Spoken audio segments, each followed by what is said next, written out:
which is never going to happen again. No, it's absolutely But it's not. also because you prepared and I did not, because I didn't want to do that idea. Yeah, but then you were like, oh, this is fun. And We might do it again. We could do a sequel to an episode. Yeah, we could maybe do it. If we both sit down and plan it. But anyways, something dumb that I've done in the past week, I was thinking the other day, I was like, I'm chubby, right? It's not going away anytime soon. Or I don't really want it to. So I was like, I'm just going to make it worse for myself. You know what I've eaten for lunch every day for the past 2 weeks? Fried rice. Nope. That's for dinner every night. Okay. For lunch every day, I've had 2 Star Crunches and a Dr. Pepper. Oh my God. You're going to die early. Yeah. I just feel bad all the time.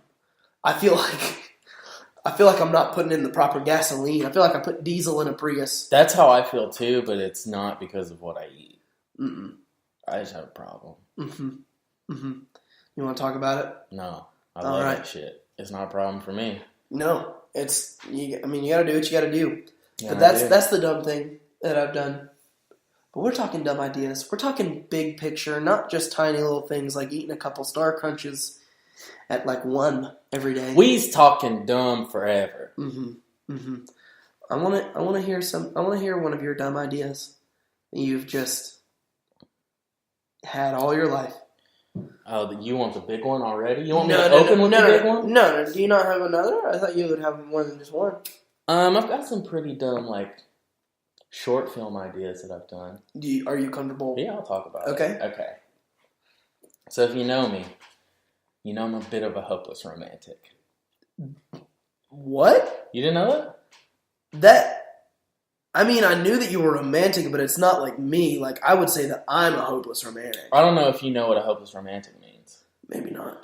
A hopeless romantic is not someone who is just, unsuccessful with romance. A hopeless romantic is someone who, is in love with love and, surrounds themselves with,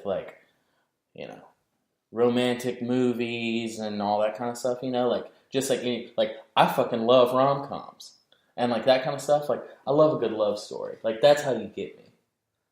Yeah, sure. Okay, so I always, kind of write rom-coms. Mm-hmm. Call for a Good Time is a rom-com. Mm-hmm. But when I first started writing, freshman year of college, I'm just going to say this, fuck it, I don't care. Maybe I'll get in trouble. I don't really care. So I was high at some point. And I found myself in a Publix with some friends. Okay. We were shopping, and I saw a carton of eggs. Oh no! And it had a letter from the farmer, and so crazy, right? Okay. So I wrote a rom-com about a girl that is buying these eggs. And she's very brand loyal, so she's always buying the same ones and getting letters from the farmer, and eventually she starts sending letters to the farmer, and then she's buying eggs to get his response until they fall in love. That is dumb. Yeah, it's the worst fucking thing I've ever written. The thing is that the reason that I think it's so dumb is that I know some people out there would eat that up. Yeah. That's why it's dumb to me. Because it's not stupid.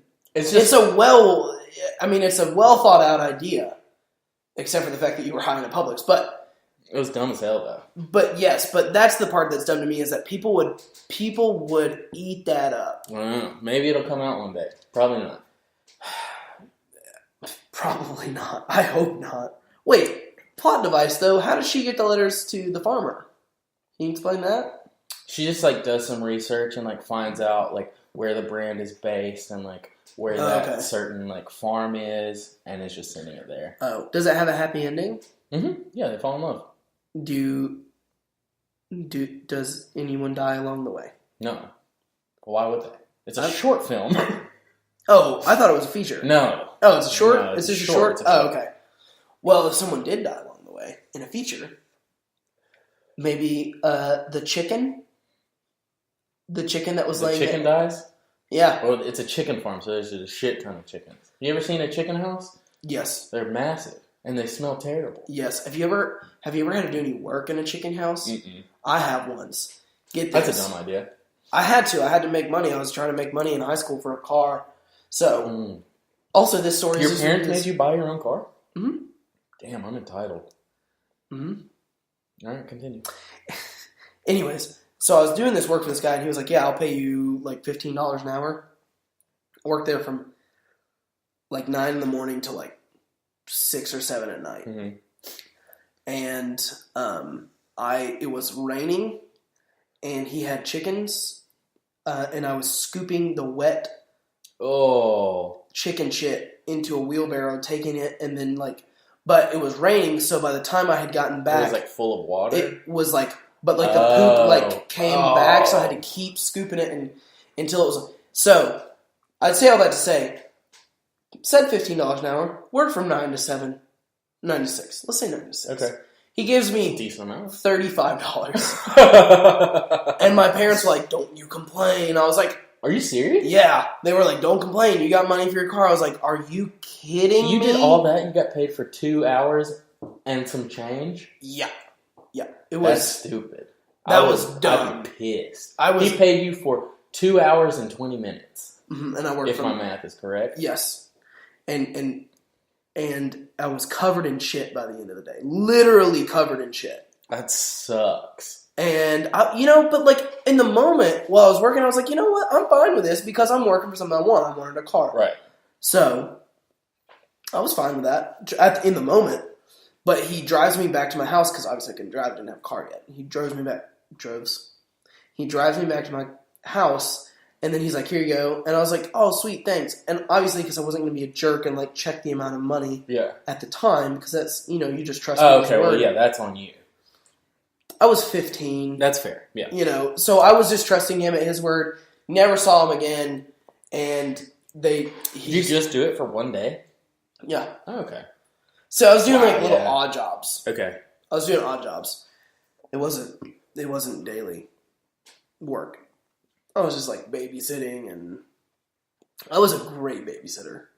I believe that. I was a great. You got a caring heart. I do. But if we're talking big dumb ideas, I want to share one with you. Now, this has been on my heart since I was a young lad, and I know that I'm ugly. Oh, you're cute. But I mean, like, fine. I'll say like chubby, rugged. That's a good description of me. You're upside down thick. I look like a Dorito. Yeah, you're upside down thick. Mm-hmm. You got broad shoulders. Broad shoulders, you tiniest. Got a small torso and legs. It's kind of like this. I know that they can't see this. I'll explain. Mm-hmm.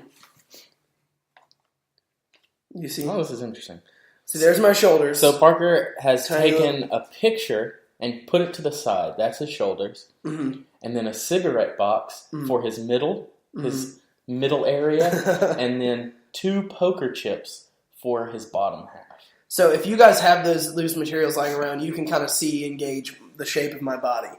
Maybe this will be our first, should I take a picture of it and we can put it on Twitter? Yes. Why'd you flip the picture upside down? Nope, we're going to flip that picture right over.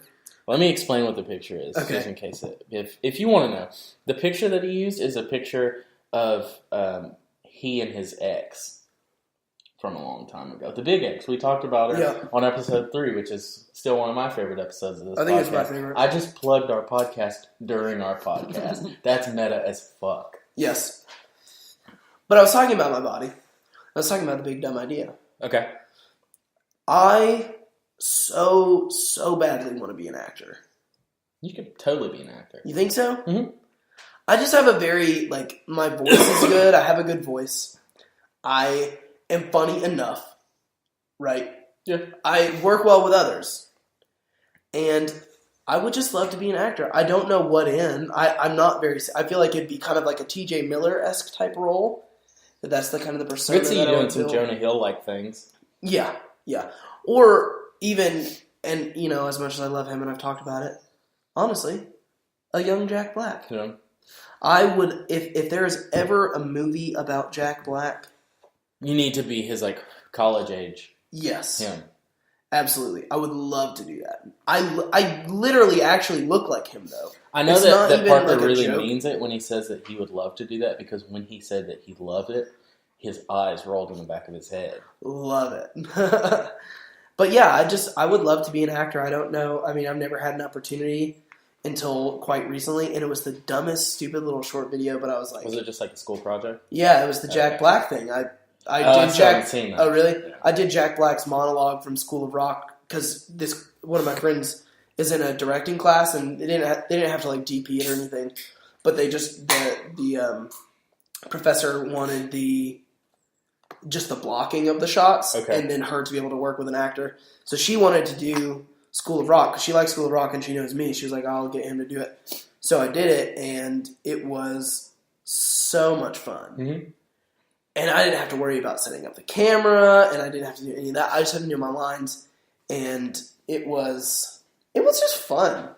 I enjoyed it. Yeah, I'm slowly starting to realize like how fun film sets are when you are in a role where you like don't have to set things up.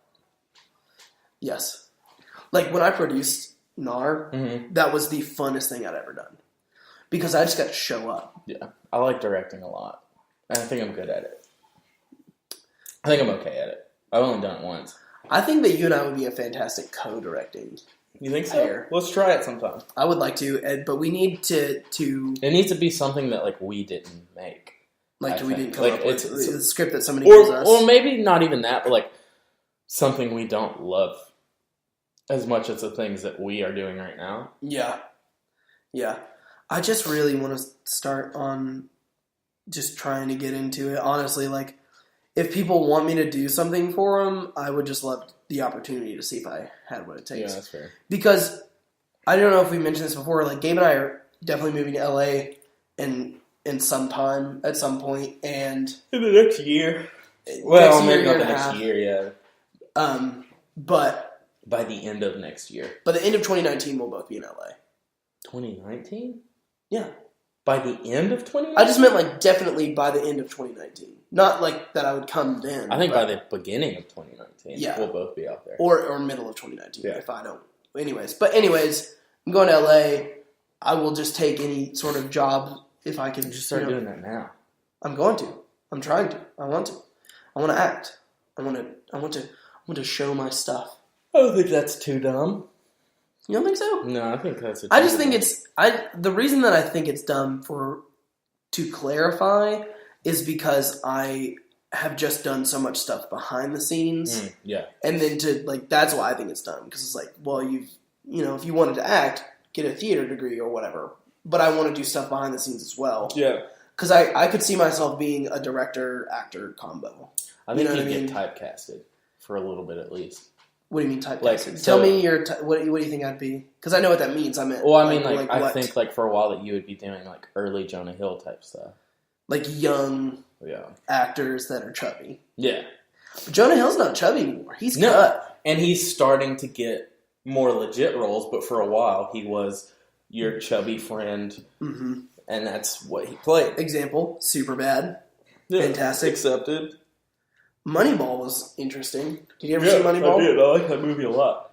I don't care anything about baseball. No. I'm just still working on that. That looks so accurate. Well, what's your big one? I think that's... Okay. Yeah, that's fair. So... We're 30 minutes in. Jesus. This goes by so fast. It does. So this is like a dumb fantasy that I've always had. Like, since I can remember. Mm-hmm. I have always had this dream of being a farmer. I'm so serious, yeah. This is truly news to me. You're kidding. No, I'm so serious. You want to be a farmer. No, like, it's not something that I'm ever going to pursue, but like, a little part of me has always enjoyed the idea of me being a farmer. No. Yes, it'd be so cool. What type of farming? All of the farming. I'm talking crops. I'm talking livestock. Like, the whole shebang. Like, I would do it all. Yeah, I just imagine you being a fantastic cow whisperer. Like, they're just in pain. You're like, what's wrong with Bessie? What's wrong with Bessie? Yeah. And I don't know, you just pull out a thorn or something. And she's fine. And then she just kind of licks you, and then she goes on her way. But, like, the camera pans up to your face, and you're just smiling. You got a piece of hay in your mouth. Oh yeah, That's it's something that I've always like.